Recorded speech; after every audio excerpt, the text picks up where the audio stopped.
오늘의 말씀은 사도행전 2장 2절에서 3절 말씀입니다. 호련히 하늘로부터 급하고 강한 바람 같은 소리가 있어 그들이 앉은 온 집에 가득하며 마치 불의 혀처럼 갈라지는 것들이 그들에게 보여 각 사람 위에 하나씩 임하여 있더니 아멘.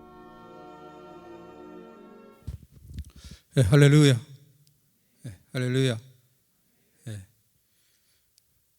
예배에 오신 여러분들을 환영하고 축복합니다.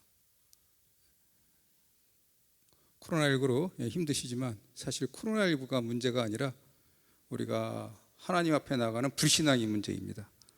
여호와의 손이 어찌 짧아서 우리를 구원하시지 못한 적이 한 번이라도 있었습니까? 하나님의 전능하신 손이 짧지 않습니다. 단지 우리가 하나님을 믿고 신뢰하는 그 믿음의 문제이지, 이 어려운 기간일수록 더 하나님께 집중하시면서 힘들고 어려운 기간 잘 견뎌내시기 바랍니다. 오늘 성령 강림 주일입니다. 광교교회의 모든 성령님들이 성령 임재로 성령의 충만함을 받고 매일매일 기쁘고 승리하는 그런 신앙생활이 되는 마음으로 이 설교 한번 준비해 보았습니다. 그래서 이 설교가 기쁨의 설교가 되고 또 은혜가 되고 또 여러분들에게 힘과 꿈과 소망을 주기 위해서 우리가 한번 여러분들도 다 하시지만 하나님의 임재를 구하는 기도문을 한번 읽어보겠습니다. 여러분들 중에 하신 분들은 다시 기억을 새롭게 하는 의미에서 제가 한 절 읽으면 여러분들도 한 절씩 이렇게 따라 읽어주시면 감사하겠습니다. 사랑의 하나님, 저는 예수님께서 하나님의 독생자로 이 땅에 오신 것을 믿습니다. 예수님께서 죽으시고 세상의 죄를 사하시기 위해 보혈을 흘리신 것을 믿습니다. 또한 예수님께서 우리에게 부활의 생명을 주시기 위해 죽음에서 다시 부활하신 것을 믿습니다. 하나님, 지금까지 제 삶에 지은 모든 잘못들과 죄책감, 두려움을 주님께 고백합니다. 저를 용서해 주시고 예수님의 귀하신 보혈로 씻어 주옵소서. 지금 이 시간 이 일을 행하실 것을 믿습니다. 주님께서 용서해 주신 것을 받아들입니다. 저를 예수님이 원하시는 사람으로 만들어 주옵소서. 감사합니다. 주 예수님, 제 삶을 당신께 지금 이 순간 열어드립니다. 들어와 주옵소서. 예수님을 나의 구주요 왕으로 모셔드립니다. 들어오셔서 제 안에 거하시고 당신의 성령을 부어 주옵소서. 감사합니다. 주 성령님, 이 시간 주님께서 제 안에 거하시고 계심을 믿습니다. 또한 제가 성령으로 거듭났음을 믿습니다. 이제 저는 새로운 부활의 생명을 얻습니다. 성령님과 동행하며 늘 기쁨 충만하며 성령의 열매를 맺어 부활의 증인으로 살아가게 하옵소서.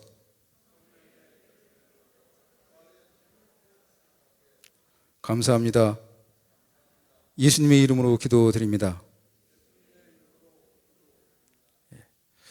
성령 강림은 예수님께서 부활하신 후 50일째 되는 날 사도행전 2장 오늘 읽을 말씀처럼 성령이 강림하는 것을 기념하는 절기입니다.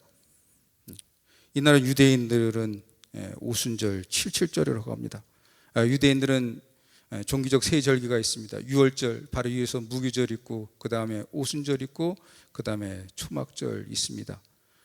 신학적 의미로는 사실 유월절과 무교절 출애굽을 기념하는 것이고, 유대인들 사실 이 오순절 77절은 모세로부터 십계명을 받은 것을 기억하는 것이 하기 위해서 드리는 절기고, 뒤에 초막절은 광야 생활을 갖다 기념하기 위해서 초막을 짓고 기념하는데, 우리 기독교는 무기절, 유월절 무기절을 부활절로 지키고, 또 이 오순절을 갖다 우리는 성령 강림절로 지키고, 가을에 있는 초막절을 갖다 저희는 추수감사절로 지킵니다. 유대인들은 이 칠칠절을 지키면서 사실은 밀 이삭의 첫 단을 갖다가 하나님께 올려드립니다. 보리의 첫 것을 드리는 것인 무기절입니다. 근데 우리나라는 이렇게 이제 맥주절로 이렇게 번역해서 이제 보리를 드리는 거로 하는데, 우리나라는 옛날에는 주로 이제 보리 농사를 많이 지었고, 요즘에는 사실은 거의 밀 보리 농사 거의 많이 짓지 않기 때문에 교회에서는 되게 예전 기념해서 보리가 추될 한 6월쯤에서 6월 말 7월 초에 맥주절을 지키고 있는 한국교회 현실인 것 같습니다. 많은 성도님들이 조금 신앙생활하면서 성령님은 무엇이고 성령 강림, 성령 세례는 무엇인가 조금 이렇게 헷갈려 하십니다. 성령님은 삼일체 하나님의 한 성품으로 하시는 일을 갖다가 우리를 갖다가 진리와 구원으로 인도하시는 하시는 일을 하십니다. 구약에서는 하나님의 영으로, 또 신약에서는 주님의 영으로도, 또 때로는 보혜사란 이름으로 불리기도 하면서 우리를 갖다가 진리와 구원으로 이끄십니다. 성령님이 하나님이시라면 그분은 태초부터 계셨고, 또 바울의 말대로 성령이 아니하고는 누구든지 예수를 주라 신할 수 없는데, 그러면 왜 성령 강림과 또 성령 세례를 받아야 되는가, 그렇게 의아해하는 분들이 있습니다. 그 예배에 참석하는 이 자리에 성령의 인도하심으로 내가 지금 성령의 내주와 더불어 이 예배에 참석했는데, 왜 그럼 사도행전 2장과 같은 게 성령 강림, 성령 세례가 있어야 하나? 그것은 첫째로 예수님께서도 성령 강림을 체험하셨기 때문에 그렇습니다. 예수님도 요한으로부터 세례를 받고 올라오실 때 성령이 비둘기처럼 하나님 예수님 위에 내려오시면서 예수님께서 비로소 그때 하나님의 아들이라는 것을 분명히 자각하게 됩니다. 예수님도 성령 세례를 받으셨습니다. 이를 통해서 하나님의 아들이신 것을 분명히 확신하셨습니다. 물론 그분은 성령으로 잉태하셨지만 공생애 시작하기 전에 성령 세례를 받고 공생애를 시작하셨습니다. 또 성령 세례는 예수님이 약속하신 것입니다. 요한도 얘기했습니다. 요한이 내 뒤에 오시는 분은 물과 성령으로 세례를 줄 것이라고 얘기하고, 예수님께서도 사도행전 너희들은 몇 날 못 되어 성령으로 세례를 받을 것이라고 말씀하셨고 있기 때문에, 성령 세례라고 하는 것은 예수님도 받으셨고 예수님이 약속이기 때문에 성령 세례를 받아야 하는 것입니다. 예수님께서도 말씀하셨습니다. 너희가 성령의 세례를 받게 되면 권능이 생긴다고 말했습니다. 우리가 성령을 받게 되면 권능이 생기게 됩니다. 그러면 성령의 내주하심, 성령 충만함과 성령 강림, 성령 세례와는 어떤 관계가 있을까? 실제로 여러분의 심령 속에서는 성령님이 내주하고 계십니다. 그 다음에 성령의 충만함 같은 것은 내주와 충만함은 자주 일어나는 것입니다. 그렇지만 성령 세례는 단 이례적인 것입니다. 여러분들이 모태신앙으로 또 아니면은 친구의 전도로 성령님의 인도에 따라 교회에 오게 되는 것은 성령의 인도하심입니다. 그게 성령님이 내주하셨기 때문에 그렇습니다. 그러나 이 중에서도 성령 세례를 받지 않는 분들은 있을 것입니다. 베드로를 생각하시기 바랍니다. 베드로도 성령의 인도하심에 따라 예수님의 제자가 됐습니다. 그러나 사도행전 2장에 보면 성령의 세례를 받고 베드로가 확실히 달라졌습니다. 성령을 받고 예수님의 제자가 되었지만 가장 중요한 결정적인 순간에는 예수님을 배반하고 도망갑니다. 그러나 사도행전 2장에 성령의 세례를 받은 베드로는 전혀 다른 베드로가 됐습니다. 그는 복음 증거를 위해서 그 어느 것도 두려워하지 않게 되었습니다. 그러면 성령 세례라고 하는 것은 도대체 무엇인가? 단적으로 말하면은 우리가 기도문에서 읽은 것처럼 예수님을 나의 구주요 왕이라고 하는 것을 갖다가 가슴과 머리에 새기는 것입니다. 나의 세계관이 완전히 바뀌어지는 것입니다.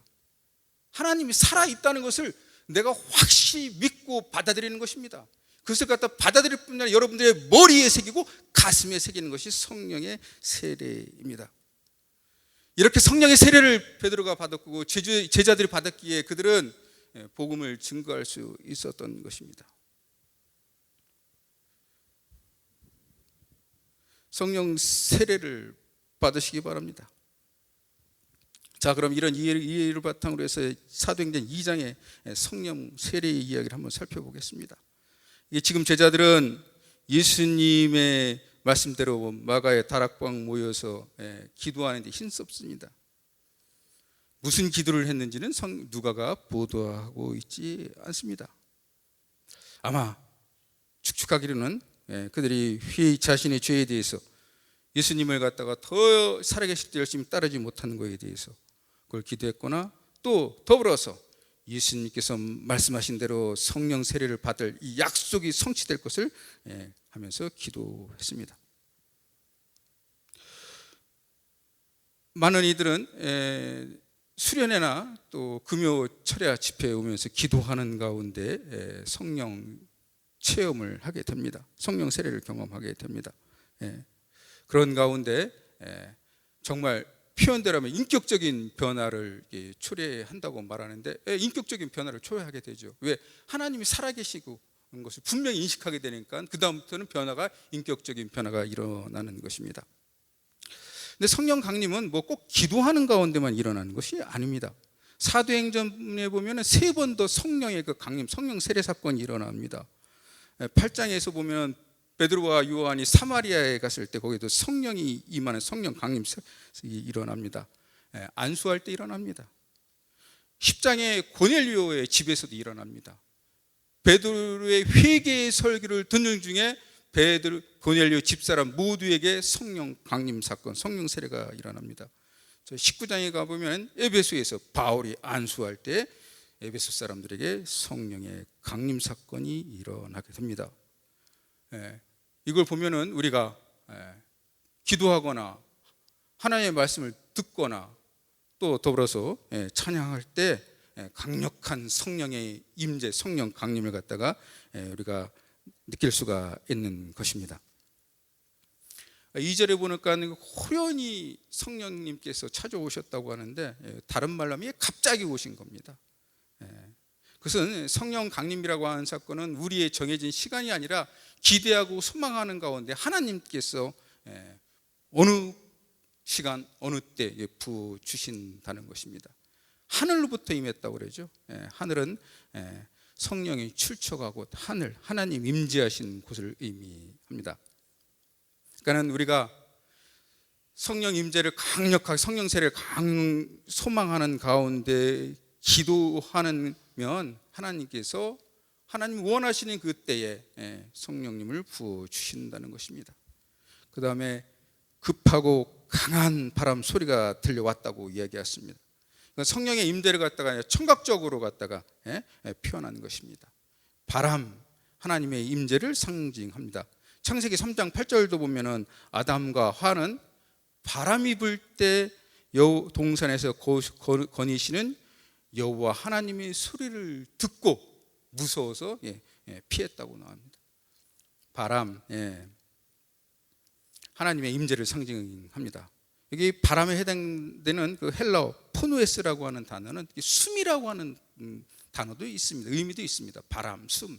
그러니까는 지금 기도하는 가운데 강한 바람, 강한 하나님의 숨소리가 지금 마가의 다락방 기도하는 가운데 들려왔다는 것입니다.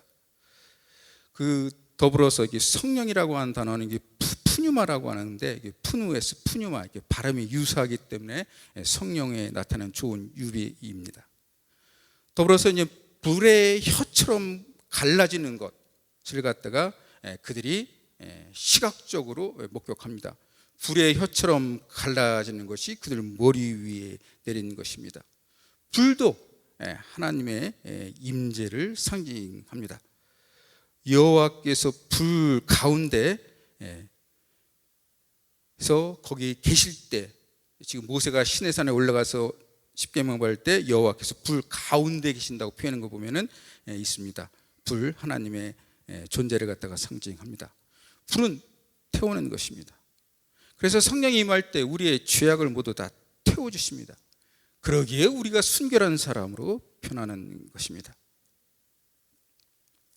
그 다음에 그 소리가, 아까 했듯이 그 소리가, 그 강한 바람 소리가 온 집안에 가득했다고 하고, 또 불의 혀처럼 각 사람 위에 임했다고 얘기합니다. 이러한 의미에서 세례라고 할 수 있습니다. 세례는, 요한의 세례는 침례입니다. 물속에 푹 빠졌다가 일어나는데 방어 온 전체 가득히 성령의 기운이 꽉 차 있으니까 사실 물에 잠긴 것 같은 것을 연상할 수 있습니다. 그리고 각 머리 위에 성령이 임재하였기 때문에 사람이 물속에 잠겼다 올라오는 것처럼, 그러기에 성령 세례라는 말을 갖다가 사용할 수 있는 것입니다. 그러니까 성령이 지금 기도하는 가운데 어디에 임했다면 각 사람 머리 위에 임했다는 거죠.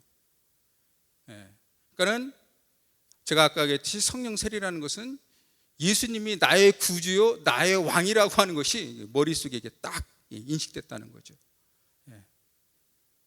쉽게 생각하면 여러분, 짐승들 소유할 때 낙인 찍잖아요.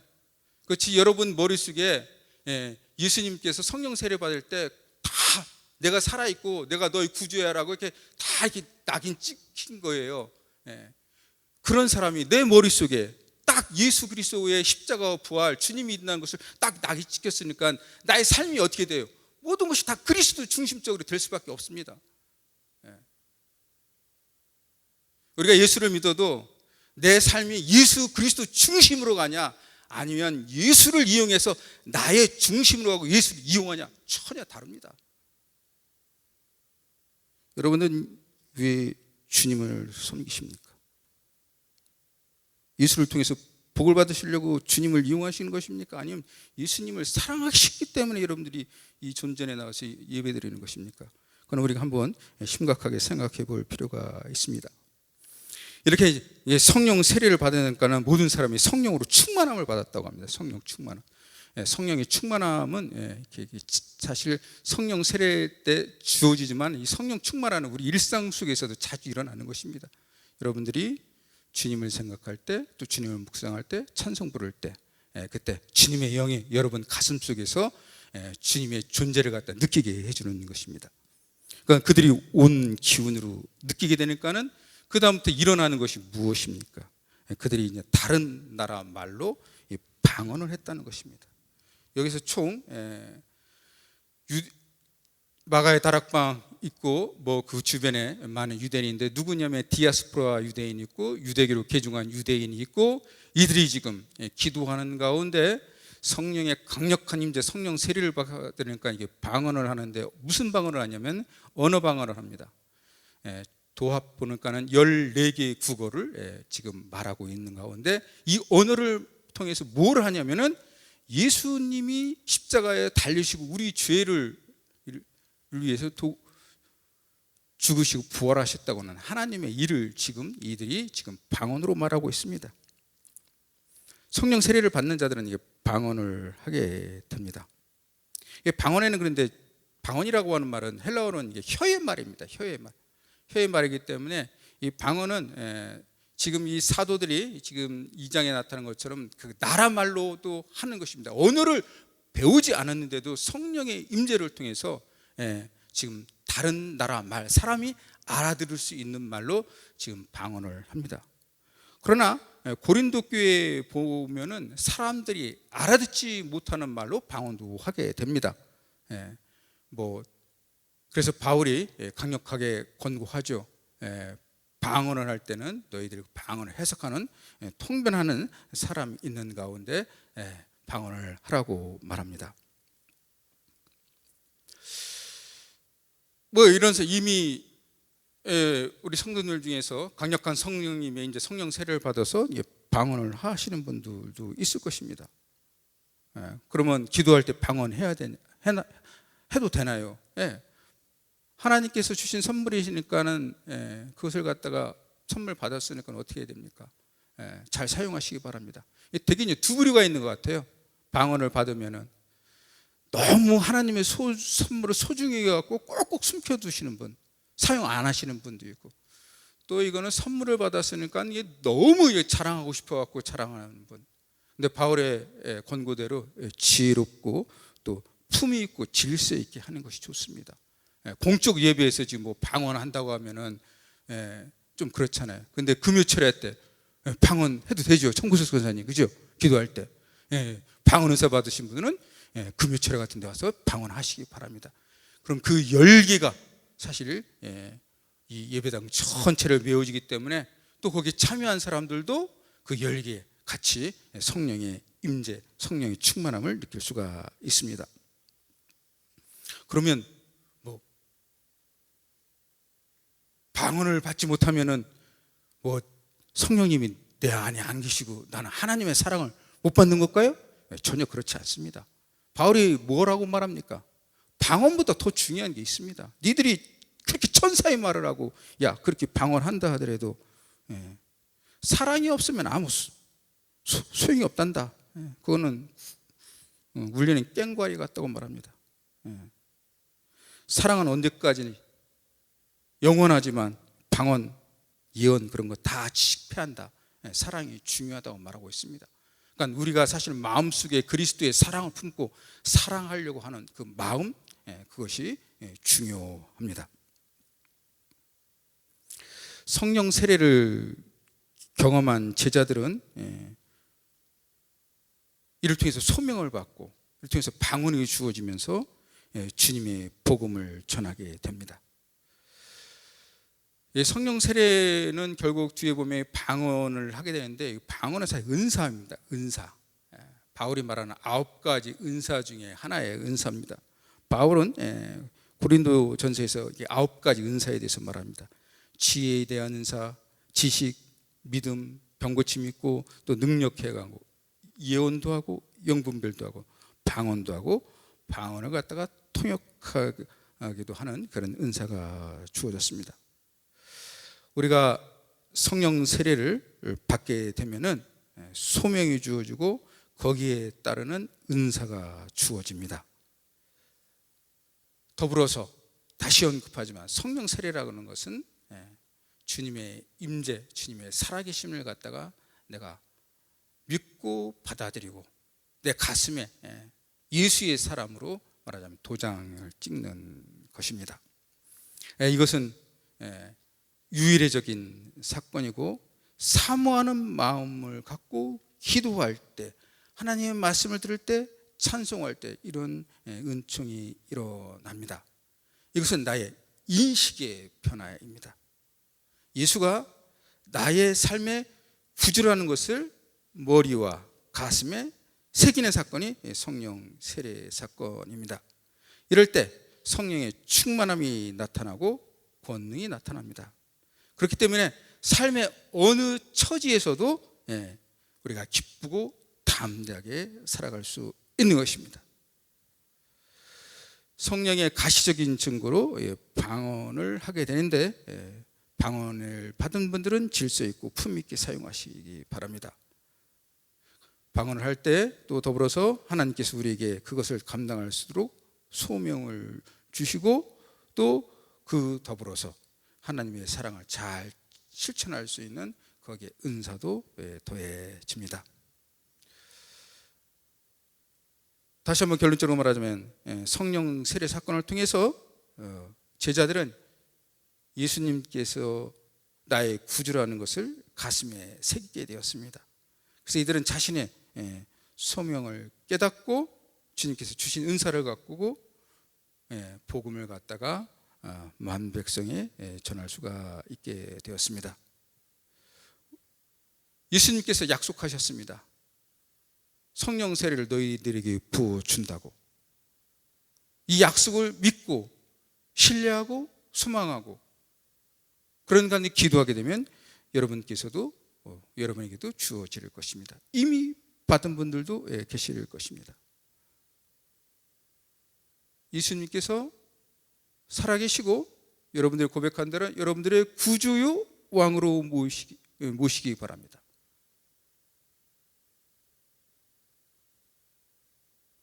그리고 예수님과 관계돼서 여러분들의 삶을 해석하시기 바랍니다.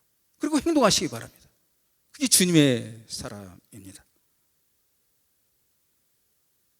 성령 세례 받은 자들, 또 이미 여러분들에게는 성령님이 안에 내주하시기 때문에 여러분들에게 강력히 권고합니다. 내가 살아있으니 이 코로나에도 두려워하지 말고 나만 보고 믿고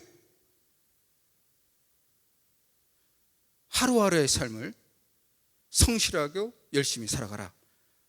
그러면 이 모든 고난의 때가 건너갈 것이다. 모쪼록 오늘은 성령 강림인데 여러분 모두 성령 강림의 은혜를 받고 더불어서 예수님이 살아계신 믿고 확신하는 가운데 매일매일 기쁘고 즐거운 순례의 여행이 되시길 주님의 이름으로 간절히 축원드립니다. 다 함께 기도드리겠습니다. 베드로를 비롯한 주님의 제자 120명은 마가의 다락방에서 주님의 약속을 믿고 기도하는 가운데 성령 세례를 체험하였습니다. 그 결과 그들은 권능을 받고 소명을 깨닫고 은사를 받아 어느 처지에서도 주님의 십자가와 부활을 증거하는 강력한 믿음의 사람들이 되었습니다. 저희 광안교회 교회 성령님들 모두 성령 세례를 경험하여 이 시대에 복음의 불씨를 화라산처럼 타오르게 하는 부활의 증인이 되게 해주시옵소서. 감사드리며 예수님의 이름으로 기도드립니다. 아멘.